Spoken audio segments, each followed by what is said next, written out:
We're picking up where we left off after tearing it down last episode and getting absolutely clobbered by the while you're in there disease. This time, we've got about a month to finish the car and get it on the road and ready to go to BimmerWorld's Grand Opening event, about 2 hours away to show it off. These old BMWs are well known for their reliability and ease of maintenance, so this should be no problem at all.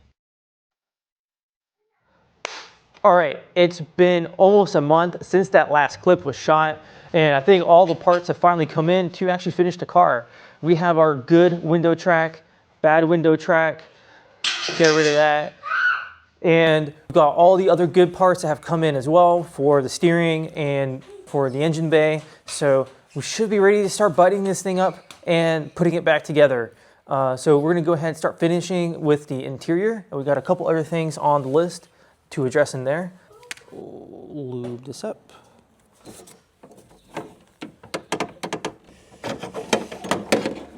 All right, don't worry. If you guys can't see anything, I can't either. Next is this window.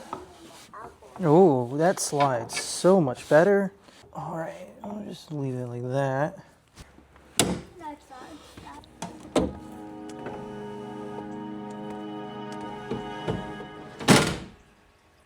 Uh-oh. No, every time it comes back down, it pops out. All right, I re-bent this side. Something about these aftermarket sliders, they're just like not that good. This side's a better side. I put the aftermarket one here. There's an original BMW one here, and it actually like positively locks in place. Now this window goes up and down, so let's put this door panel back on and everything, finish it up, and call it done.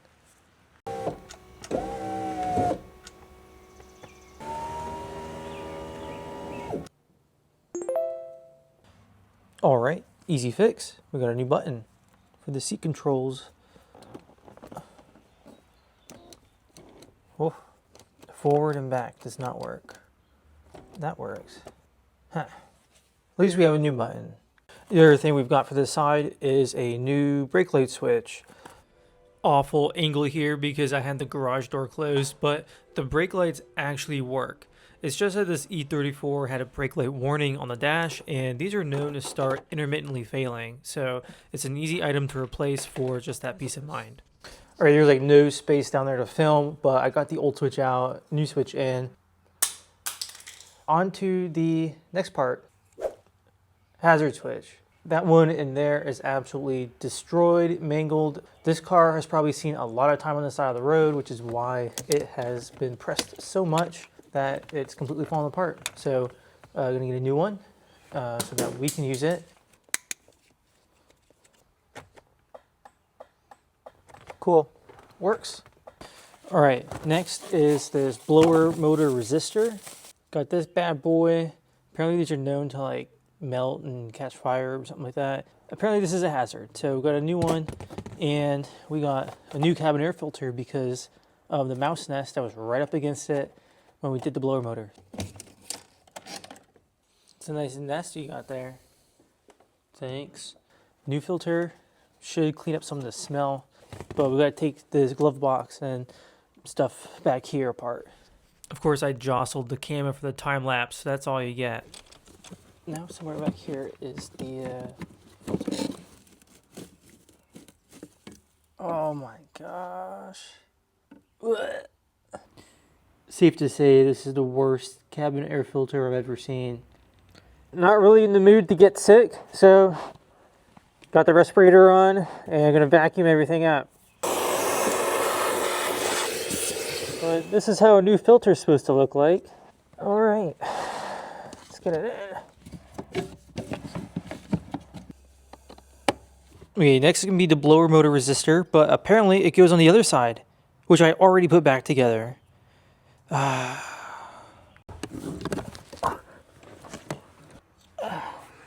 yeah, this thing definitely looks original. Damn it. Yeah, look at that. 20th week, 1994. Original. Listen to this now.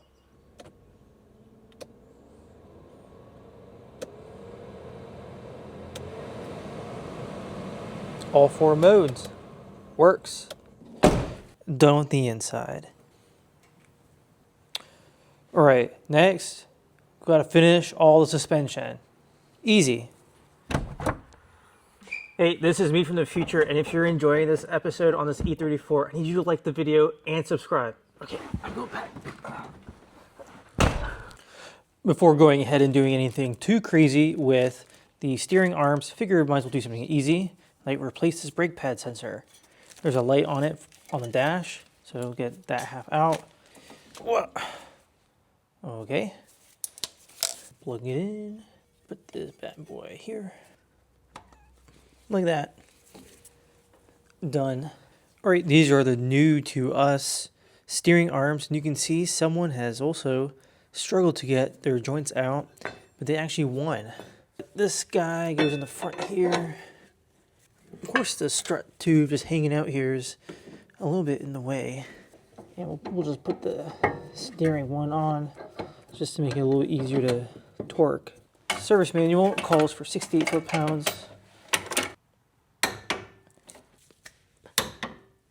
But got it lined up.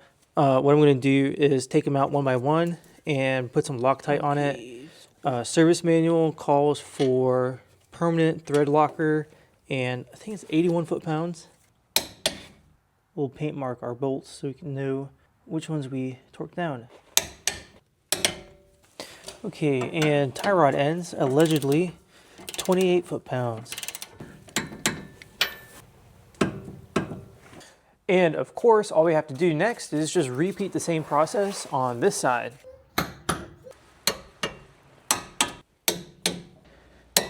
All right, it took a little bit longer to finish up this side. Realized that I actually installed the idler arm incorrectly. David was the one that took it out, and then I was the one that put it in, and I didn't do it right. So I had to redo that work, but managed to get all the actual joints torqued up. So now only thing left is the actual thrust arm and control arm bushings. Those bushings need to have the weight of the car on them. If you don't do it, if you do it right now, you'll end up tearing the bushings when you put the car back on the ground. Pretty much just gonna use the jack to help lift up this corner. Then we can go ahead and torque the bushings down. Put the wheels back on, put it back on the ground, and we'll call it done.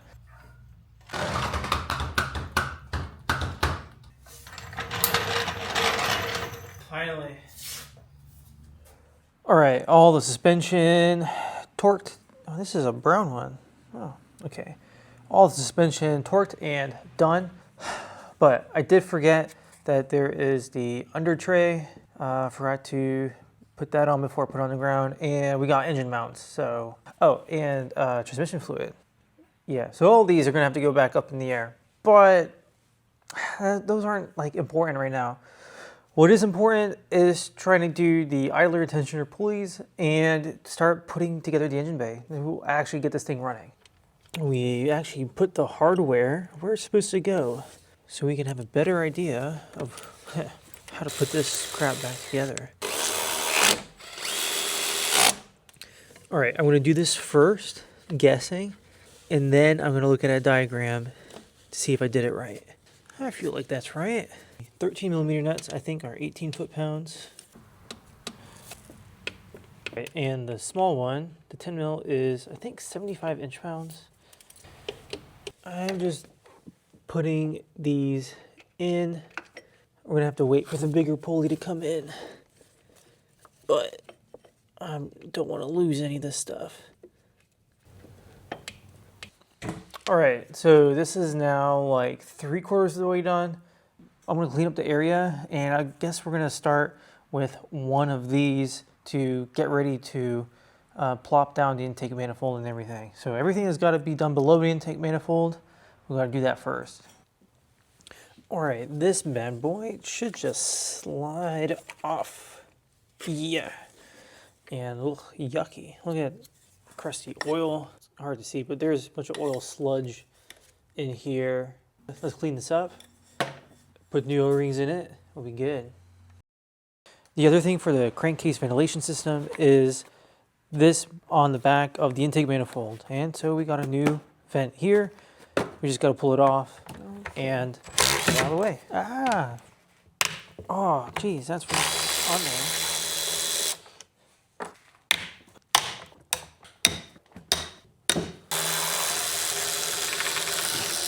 All right.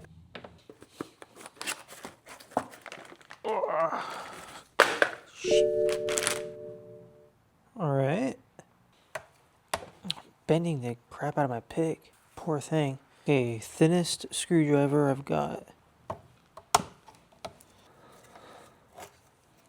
Oh, look at that. I don't think that was doing much sealing. All right, I found a torque spec, 88 inch-pounds, which sounds about right.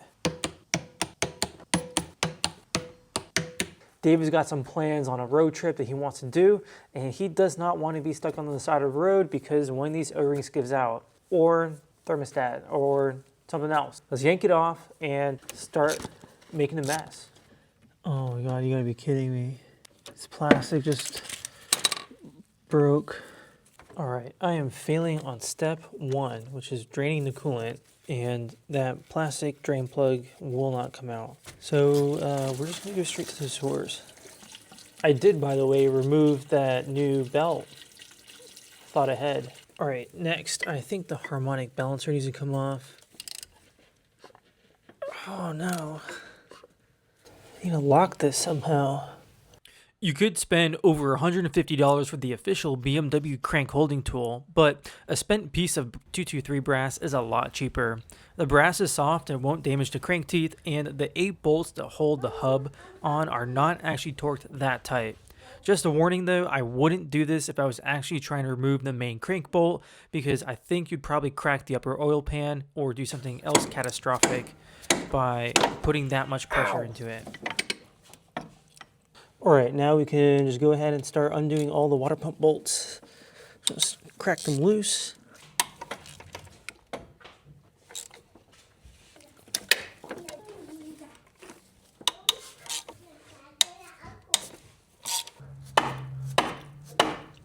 Oh, did I forget a bolt? You know, BMW does this thing where you just can't see the hardware. You're just going by feeling and vibe. Whoa! Uh-oh, I made a mess. Yes, I'm gonna clean up. Somebody's got to clean it up. First thing I'm noticing, there is plate in the water pump, bearing, shot, O-rings are flat, and this is original BMW. All right, all what's left, pull out these tubes. Okay, next is to dig out these O-rings. Very flat, very crusty looking.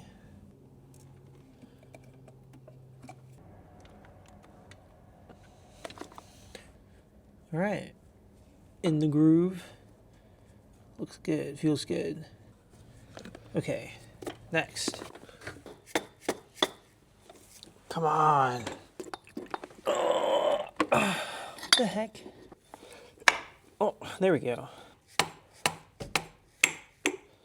It's been about a week of waiting for parts, and there's still more to show up, but good thing we have a flat trunk to use as a surface. I've run out of table space with all the parts for this car, so let's go ahead and start pulling out what we got. All right, we got the expansion tank.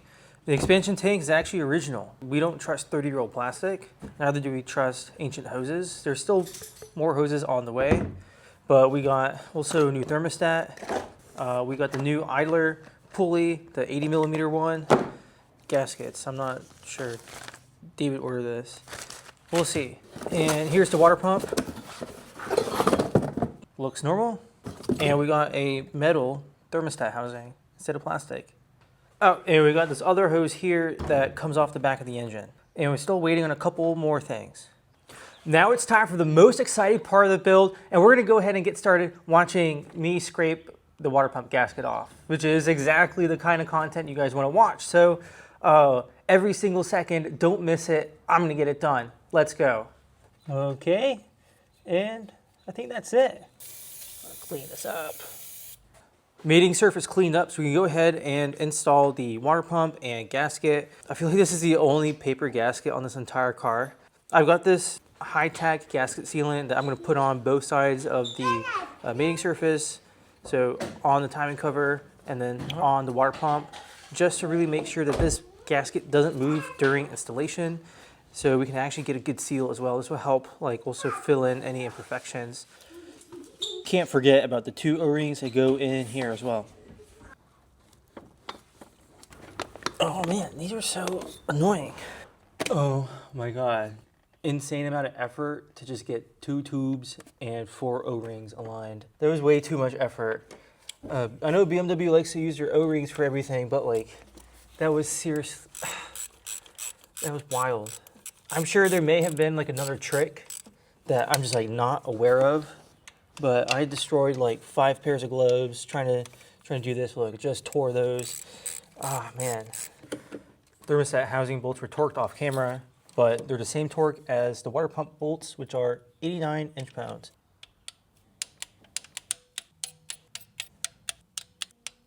All right, crank pulley in next. It's just another one of those things that you're just doing blind because you can't actually see anything that you're doing. There's like there's a theme to these BMWs. It's pretty impressive. Oh, of course there's an alignment dowel. Didn't even notice that. Okay, crank hub bolts, 17 foot-pounds. New correct size pulley, silent.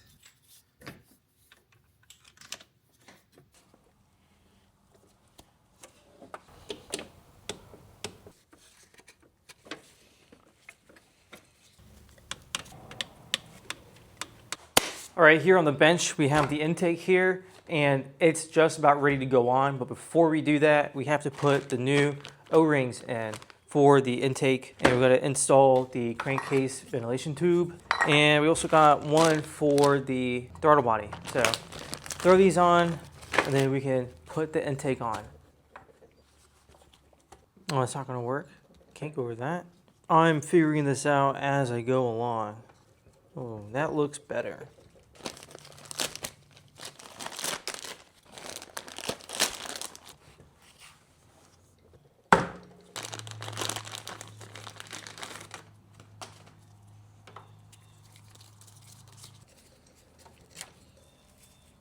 A lot stiffer. Cool.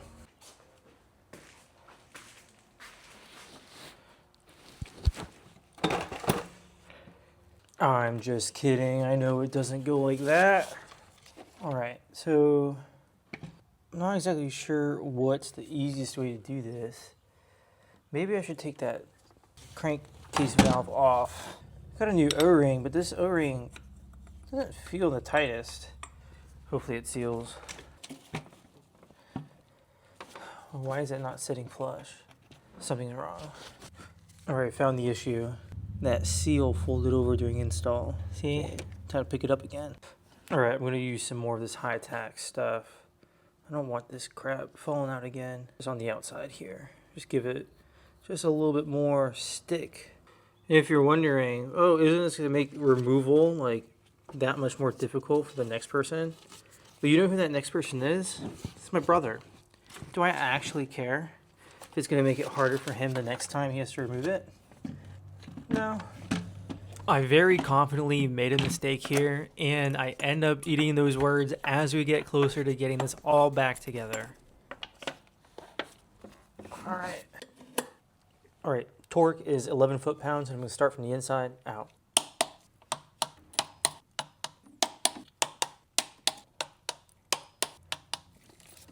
Next to install is the fuel rail, and if you notice, these are shiny injectors. We didn't actually get those old ones cleaned. We got new ones. These are what the old ones look like. They are absolutely battered. As you can see how rust is literally just falling off, and you're not gonna get a good flush fit. It's not gonna seal. So we got some new ones. These were on eBay, and tips are slightly different, but the same part number. As with everything, we have new O-rings, top and bottom, and we have fresh oil that we're going to use to install. These should just pop in, and we still have the retainer clips go on there. So we'll just pop these all in, and then we'll just install in the manifold. All right, before we put the injectors in, lube up the injector holes. All right, and this should kind of plop down like this. Oh, actually, wait. Let me put a new hose on. All right, I'm getting ready to install the fuel rail and figured I might as well replace these ancient fuel lines. Well, managed to get, the old ones off that were just on the rail here. Here is a very difficult to reach screw that is one of these like 90s BMW anti-tamper ones that has a plastic top on it. So because you're not meant to take them off, what I ended up doing to get rid of it was I heated up this 8mm socket, pressed it on, melted the plastic, let it cool, and I was able to just loosen it. So, pro tip, I don't know, someone's probably already said that before, but that's what I figured out was easier than trying to get a cutting tool all the way in here. Worked like a charm. Now we can go ahead and actually get the new fuel lines set up, and then we can drop the fuel rail. I work on so many crappy old cars, I'm almost out of my 25-foot roll of fuel line. And then we can steal this Chinese finger trap of a heat shield. We got new clamps. We're good to go. All right, big moment. Fuel rail can go on. Getting the fuel rail and injectors to seat properly into the manifold ended up being a lot bigger of a headache than expected. As soon as I got one corner in, going over to the next side would immediately lift the corner I just set down. I then tried to seat the injectors first into the manifold and then into the rail, which kind of worked, but I wasn't really impressed with that. So there's probably a better way to do it. I was initially so confident that I put everything together correctly that I just went ahead and started plugging everything in, convinced that I would get to start it late that night, but as always, things didn't quite go as planned. All right, big deal. Ooh, ooh, ooh.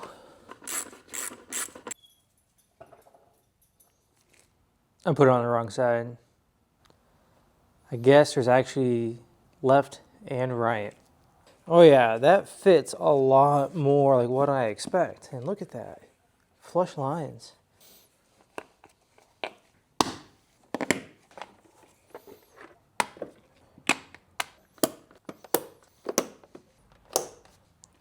All right, before I put this throttle body on, I want to actually clean it up. You can see it is awfully disgusting. And of course, if I don't clean it, somebody's gonna comment saying, hey, you should have cleaned your throttle body. Well, guess what? This is for you, so you can see that, hey, I'm gonna clean it.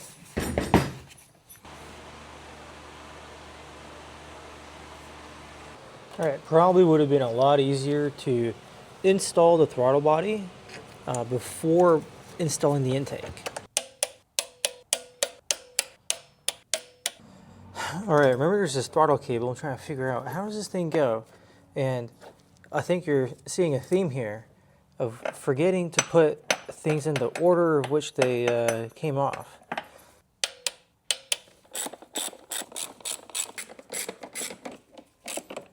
New grommet, it's a different color. Hopefully the BMW doesn't mind that. Put it in the intake first, then shove it in. I should have put some oil on it. Ground, I guess. Okay. Uh-oh. Injector's leaking.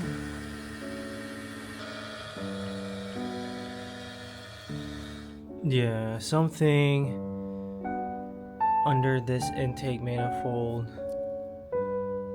is not working out. I'm gonna sleep on it because it's almost midnight. So, extremely disappointed in the fact that I managed to somehow incorrectly put this on. In the interest of time, I'm gonna put some tunes on, put time lapse on, put a timer on, see how long it takes me to take this off and get to the same spot. Now that I know how this thing comes apart, it should be a lot easier. Let's get this intake back off. And pausing the timer here because I want to actually see where the leak is coming from before I actually take the intake off. The injectors are fully seated, by the way, so this is not due to the injectors. There's obviously something here that's not sealed underneath. All right, 36 minutes. Okay, I think I figured out what the issue was. this gasket actually got torn, and in reality, it looks like it got punched with one of the studs. So I think somehow during the finagling of everything, it managed to land on the stud. Time to find another gasket. Okay, so I found another mistake, and I just made a couple assumptions. I got this high-tech gasket sealant, which you saw me use to keep these in place because I figured I want something sticky to stop these from falling down. Well, quick Google search shows I shouldn't have done that, and that says even never use high-tech adhesive on formed or molded rubber gaskets. Well, the more you know. Since I am once again waiting for parts, I think the only thing that's left to do is actually clean it up. So probably, gotta do the one thing that should have done in the beginning, which is clean it. And yeah, I'm gonna push this thing out of here since it doesn't run. Let's just... Whoa! What broke?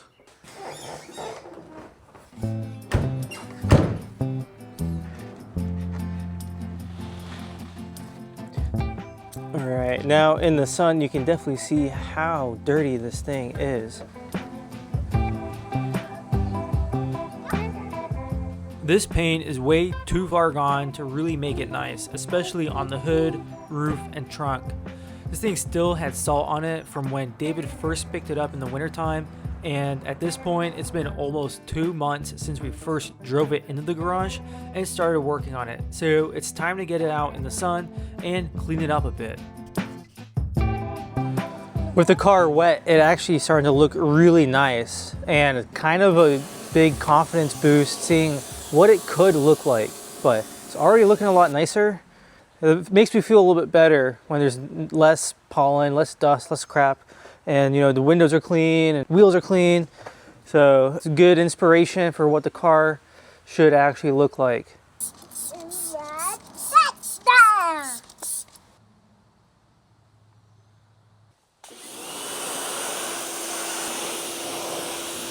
Wow, initial wash and it looks so much better. This paint coat is actually really nice. In the sun, this thing sparkles like a bass boat. In the shade, it looks like a normal dark green, which is really nice. But of course, there's no paint left on the hood or anything, so that's unfortunate. Yeah, too bad this thing's got totally ruined paint. When it was new, it probably looked really good. With the outside clean, now we can start focusing on the inside and honestly all the stuff that you touch. Carpet's stained, it's really dirty, everything has like all this like grime and grit to it, and it's just not looking good. I think besides the stuff that's actually physically damaged, like this door card, everything else should be able to clean up relatively fine. The seats are actually in decent condition. The leather is just like super hard, super stiff. And I feel like if you were actually sitting this for any longer than just a couple minutes, you'd actually, tear the stitches. We're gonna try and work some conditioner in, clean it up, and really just try and revive this interior because it can be saved. First step, we're gonna hit it with the vacuum, just take all the dirt out. But yeah, let's start.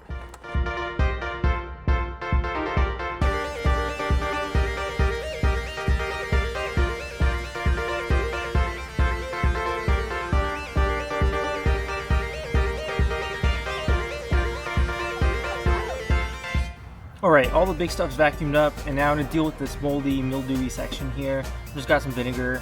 I like vinegar more than mold, so.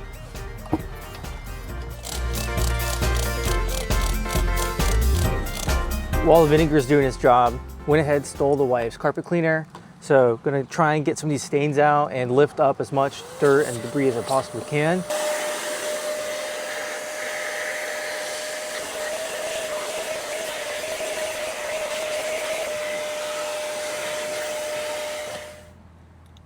That's just the first pass with the carpet vac. Already a huge difference.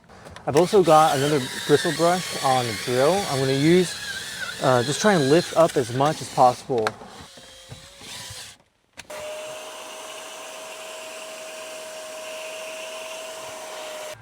Well, this carpet turned like 3 shades lighter It's insane how much better it looks. A lot of the stains are now gone. Still some up in the top corner and this big kind of whatever stain here, but it was so much better. But the rest of the carpet I sprayed down with detergent first, brushed with the drill, and then used a suction tool, which I think was a better order of operations. Looking at the footage, it just doesn't do it justice how much filth was sucked up out of the carpets until you look at the reservoir and see just how dirty the water is. The carpet is looking a lot better after that cleaning. We've got to give it time to dry out so we can go ahead and start moving on to the next thing, which is just plastics and vinyls, cleaning that up. That stuff, nothing special, just using regular interior detailer cleaning solution. And I'm just gonna go to town with the microfiber. I am probably, for like the heavier duty stuff, I'm gonna put a microfiber on the drill and use that to really kind of agitate and do a final like clean with it. And I wanna address the seats last. I think it's gonna take the most amount of time. We're gonna have to do it in stages, and I wanna get a good before and after. And I'm running out of light to keep the lighting consistent for the before and after, so that might have to push on to tomorrow.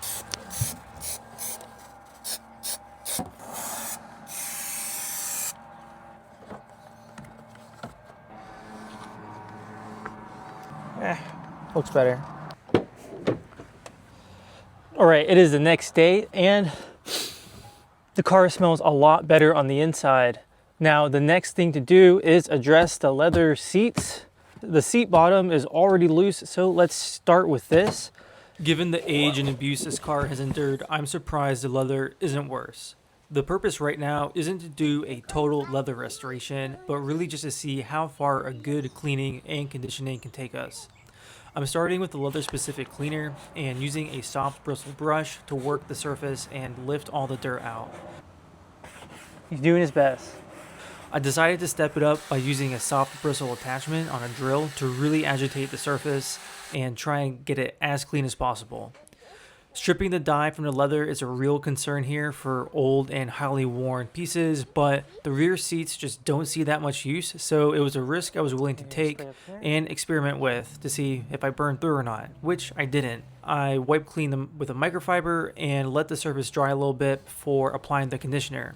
I use this stuff called Leather Honey, and I'm not sponsored, but I'll have an affiliate link below if you want to try it. But I'm not exactly sure what to think of it because I can't find a definitive answer if the BMW leather in the E34 is coated with some sort of polymer protective top coat, or if the leather is just so dry it took forever for it to soak in. You really shouldn't apply it how I did because you could probably see streaks where it's going to be dumped onto the surface, but I managed to avoid that, again, because somehow it didn't soak in immediately. Once everything was done, I just let it sit out in the sun and moved on to the front. The immediate results are it looks cleaner, and with the conditioner it's shinier, but that's just because it hasn't all soaked in. The black marks on the seat are some sort of greasy rubber, and it just won't come out without using harsher chemicals, so that's going to be David's problem.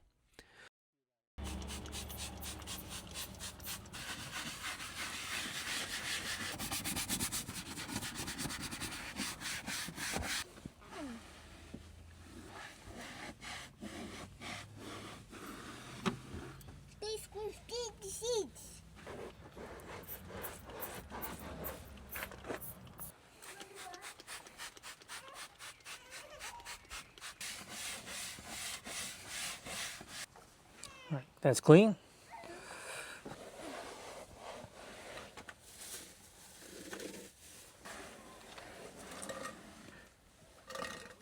It's pretty dirty. And of course, we just need the proper size battery under here to actually have the seats fit properly. But besides that, everything else came out really, really nice. And the interior looks so much better.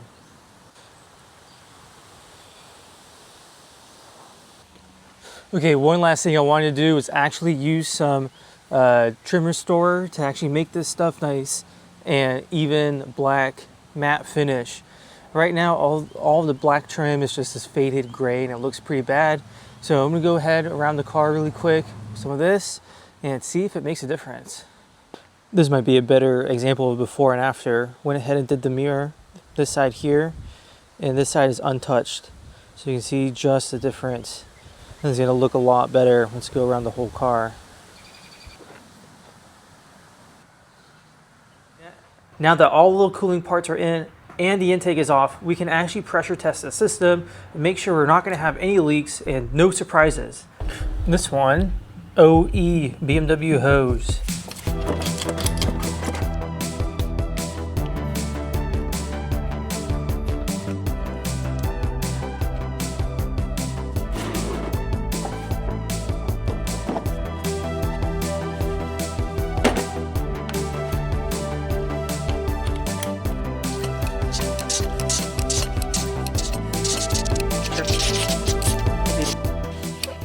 Almost at 15. We're at 15 psi. Time to watch the gauge.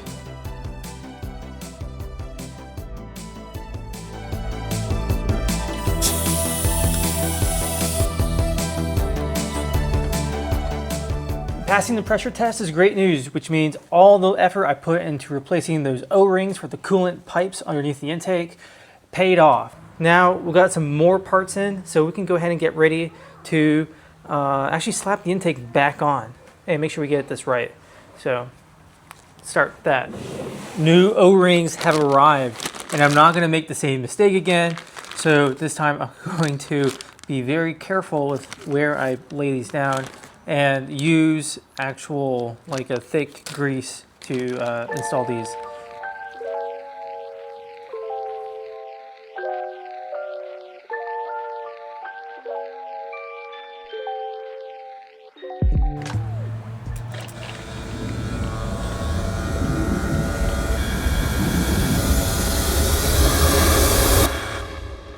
Total amateur hour. Completely forgot to plug in this PCV system here.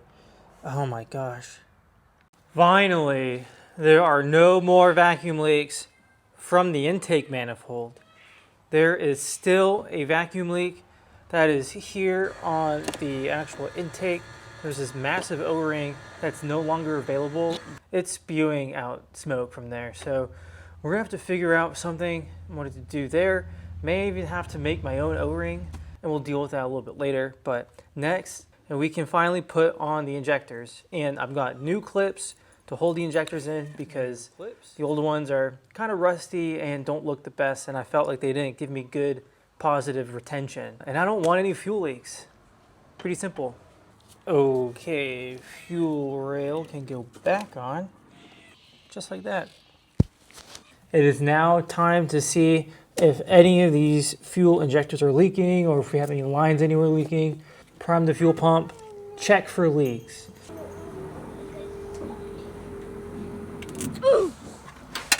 After some readjustment, the injectors are now dry and it looks good. I think we can start putting this back together. All right, I had the time lapse on thinking I would get everything done, and I got welcomed by pressing the injector clips back on and just fuel now spewing out of this one. It was just enough pressure to break the seal on the O-ring on this middle one here. This is probably the most frustrating car that I've ever worked on. Okay, can I click this in place? Okay. All right, we still have another side.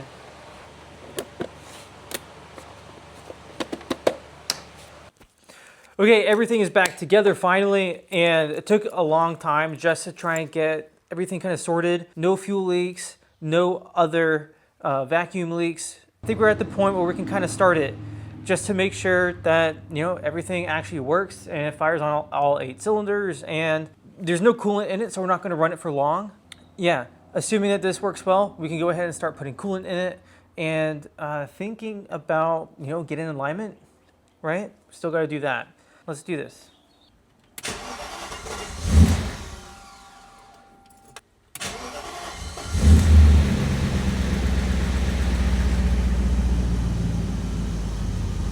No leaks.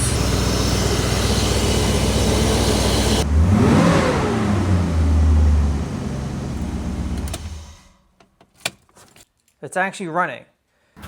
All right, just installed a battery that actually fits. So let's make sure this rear seat actually goes in. Can you help it? Yeah.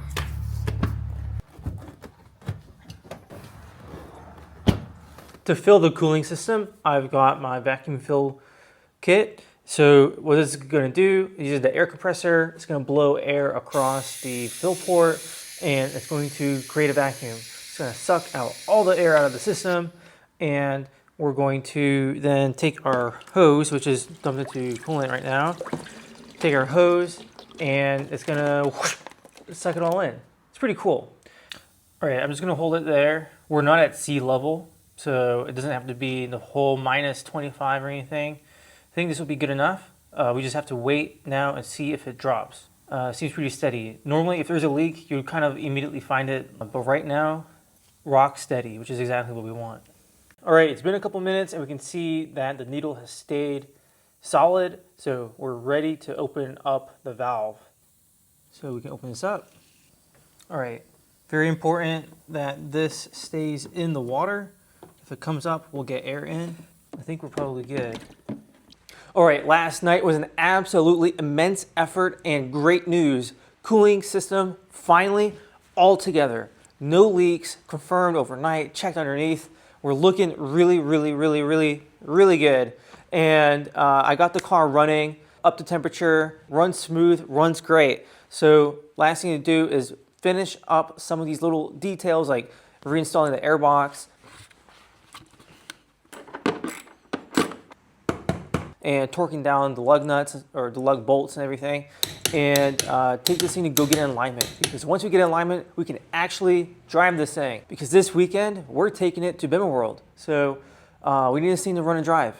Quickly button this up and take this out. And how could I forget the final touch?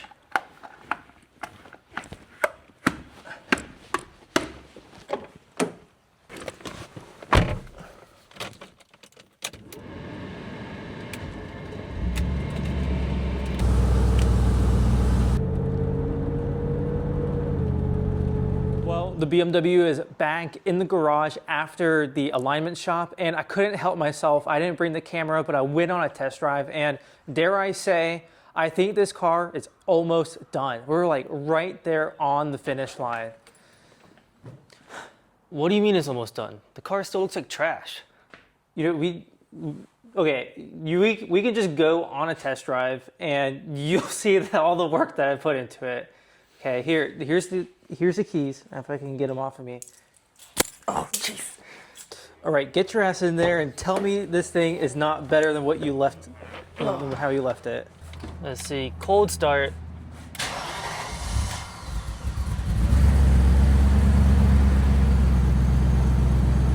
All right, sounds better already. Now it's got. But it doesn't smell like cigarettes and mold like how you left it with me, right? No. It smells cleaner? a lot better now, a little bit cleaner. Oh, pretty nice that, I don't have to pay for any of this. Oh, jeez.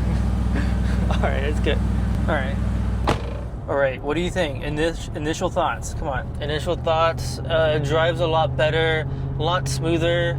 The throttle response is pretty decent even for having the slush box. Kicks down the gear. We have temperature gauge is right in the middle. We're not overheating just yet, even though we made it 2 miles away, but that's good. So all things looking good. All right, so far we're at 60 miles an hour. No weird bumps or any kind of like loosey-goosiness that we had previously. The only thing is maybe the steering box could be tightened up a little bit, but otherwise, definitely cut down on the wind noise a lot. There's a little bit of an air rushing noise. Overall, I am really pumped with how this has turned out so far. You think we can make it to the BimmerWorld car show? Oh yeah, no problem.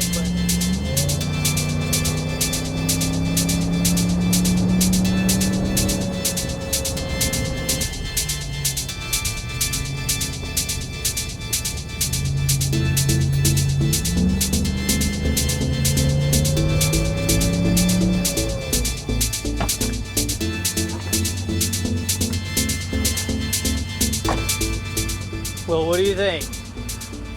Pretty decent. We survived going up the mountain. That was a pretty good torture test for the cooling system. So I think that's pretty decent. It might survive.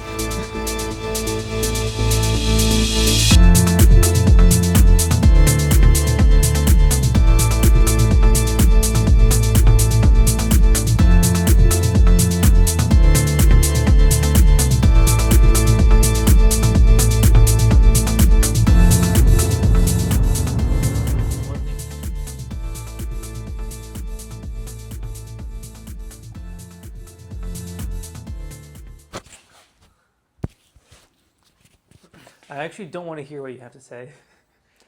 Dang it. Now that we did our actual test drive, we can go ahead and button up the last couple things because we still have time before the car show we want to go to. First things first, the AC works okay, but we can make it better by actually putting more refrigerant in it. So we're going to do that. Then we're going to drain, refill the transmission, put a new filter in that because you have to drop the whole pan. And then mounts? Oh yeah, engine mounts and the brake pad wear sensor on that side. Yeah, just those couple things. Just those couple things. Just knock it out. In and out. 5 minutes. Easy. Easy. Ah, dang it. Okay.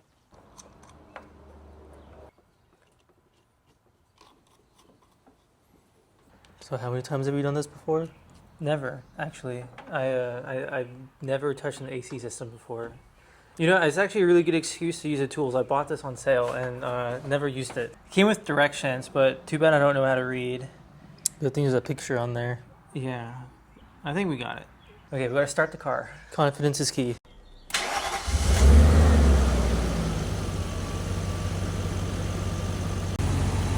Oh yeah, the can's getting cold now. All right, can number 2.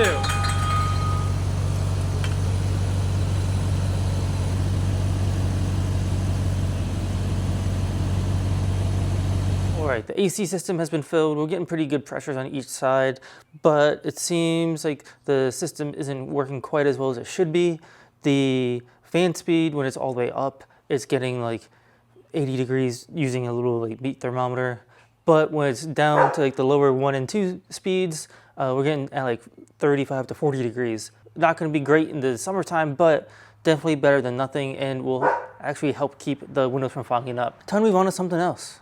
All right, next problem. I think you can see the problem. The fog light is blown up. It should just use an H1 bulb, which I conveniently got while getting the refrigerant. So let's see if we can reach that and replace it. Oh, it literally blew up. Yeah, not much left of that. That is what it's supposed to look like. Oh, and I can tell that. Damn, I gotta clean the glass out of there. Oh, that's so annoying.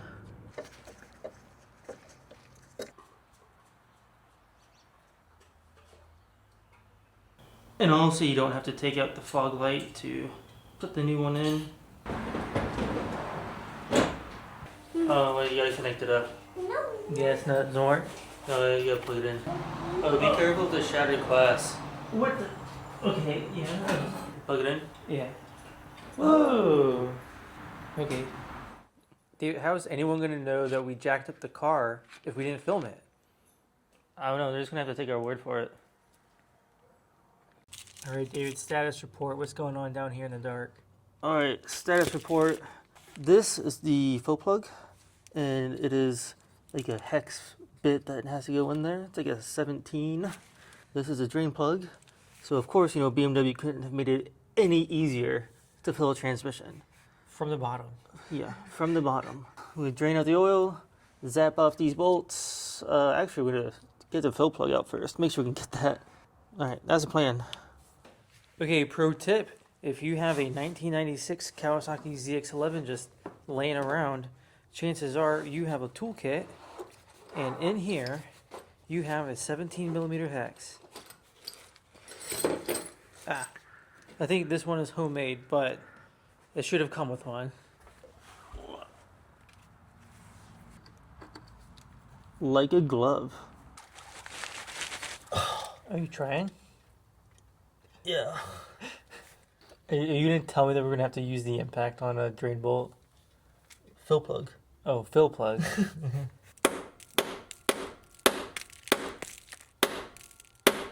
I was reading online that people were also struggling to get this out. Oh. Alright, impact?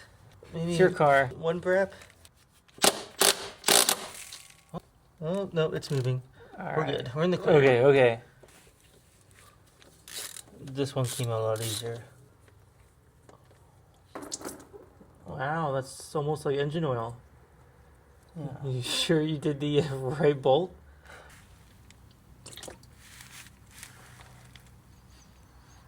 Doesn't really smell too good. It smells like an old barn. I wonder how it tastes. How many do you plan on snapping? 0.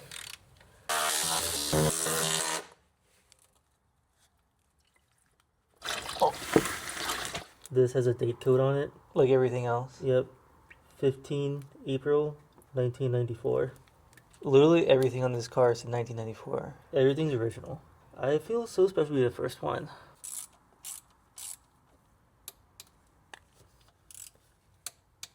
Yeah.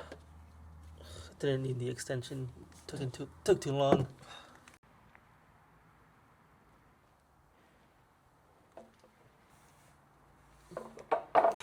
Yeah, I was like, what are these weird little squares here? And that's where all the metal went. I thought that we got lucky. And look at this one. Yeah. At least you caught it. Yeah. Alright, well David's under the car cleaning up the gasket surface for the transmission pan. I've got a new brake pad wear sensor to hopefully get rid of that. What do you mean you? I got it. I'm going to be the one that's going to be installing this new brake pad sensor. So hopefully to get rid of the warning on the dash. So yeah, let's get started.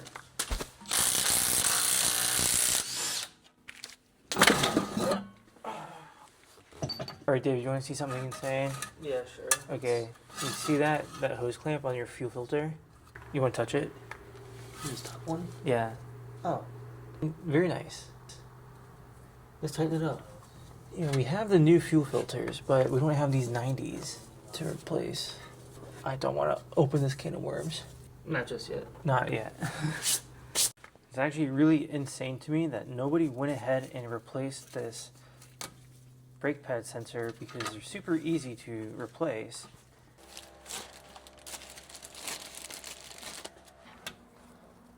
Alright. See, with the new O-ring, it stays up in place by itself. Wow, very impressive.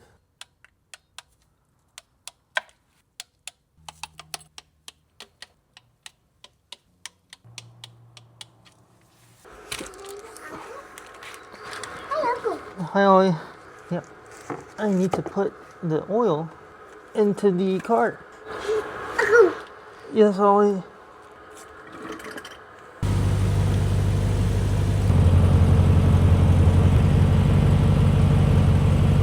All right, we're at the correct level because it's just actually just about 5.5 liters. So we're pretty good. All right, we can take the transmission service off the list. And pro tip, when you have the engine running and the drain and the fill plug is out of it, don't turn the engine off because you will dump a lot of fluid on the ground. Ask me how I know. Next up, we have engine mounts. And if you're wondering why they look terrible, it's because they look like that. Yep, that's our driver's side engine mount. Not even connected. Not at all. All right, now let's get the one from the top.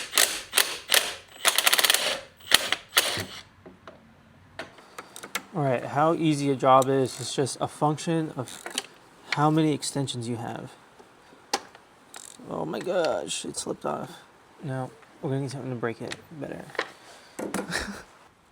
Ow! Ow!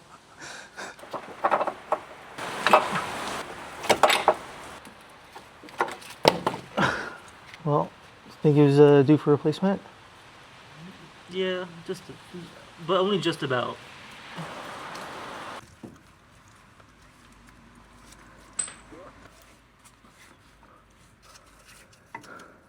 Do people just want to see me struggling this much? Yeah. Oh my goodness. I'm trying to visualize the nut. Be the nut.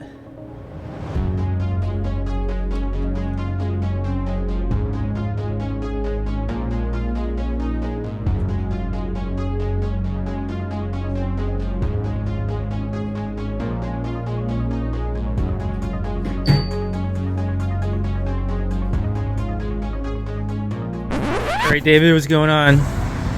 Situation report. We were getting some kind of weird stutter on the highway, pulled off, and then went to the gas station, and then idled for like 10 seconds, and it died.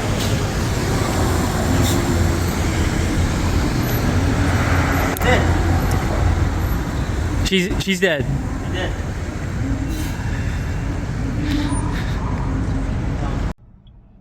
Have you used AAA before? Yeah, I've used AAA before.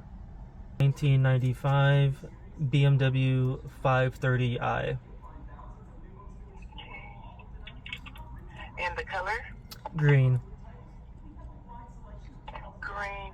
And what seemed to be the problem with the vehicle? I think the fuel pump died. Oh no. Alright. Yeah. This will be A2. And thank you so much for Right. calling AAA. You have a good evening. Thank you, you too. Bye. Thank you so much. Bye bye. So how's BMW ownership going for you, David? You know, this is the first time any of them have left me on the side of the road.